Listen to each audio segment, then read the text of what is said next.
ম্যাচের পুরো সময়ই খেললেন লিওনেল মেসি। ব্যক্তিগত কারণে 2 ম্যাচ না খেলার পর ফিরলেন লুইস সুয়ারেজ। ম্যাচের বেশিরভাগ সময় নিজেদের দখলে বলও রাখল ইন্টার মায়ামি, তবু গোলে বল পাঠাতে ব্যর্থ মেসির দল।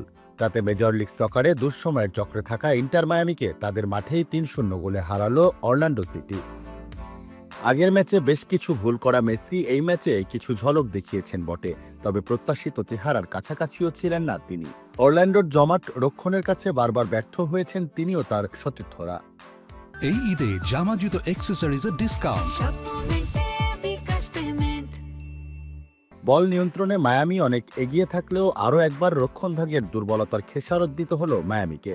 বিশেষ করে কাউন্টার অ্যাটাকে তাদের নড়বড়ে অবস্থা ফুটে উঠল আবারও। সবশেষ 3 ম্যাচেই তারা গোল হজম করল 10টি। ম্যাচে 43তম মিনিটে এগিয়ে যাওয়া অরল্যান্ডো ব্যবধান বাড়ায় 53তম মিনিটে। এরপর মায়ামি গোল শোধ করার বদলে উল্টো ম্যাচের শেষ বেলায় এসে গোল হজম করে আরও একটি। তাতে 3-0 গোলের পরাজয় নিয়ে মাঠ ছাড়ে হাভিয়ের মাস্চেরানোর শিষ্যরা। 2 বছর পর মায়ামির বিপক্ষে জয়ের মুখ দেখল অরল্যান্ডো।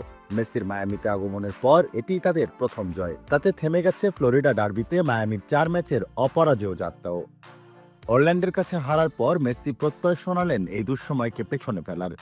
সময়টা কঠিন উল্লেখ করে আর্জেন্টাইন মহাতারকা বলেন, সময়টা কঠিন, তবে আমরা তা কাটিয়ে উঠব। এখনই আসল সময় এটা দেখানোর যে আমরা দল হিসেবে কতটা একতাবদ্ধ। কঠিন সময় যাচ্ছে আমাদের।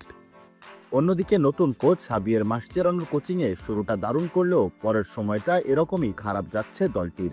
13 ম্যাচে 22 পয়েন্ট নিয়ে মেজর লিগ সকারে ইস্টার্ন কনফারেন্সের পয়েন্ট তালিকার 6 নম্বরে নেমে গেছে তারা।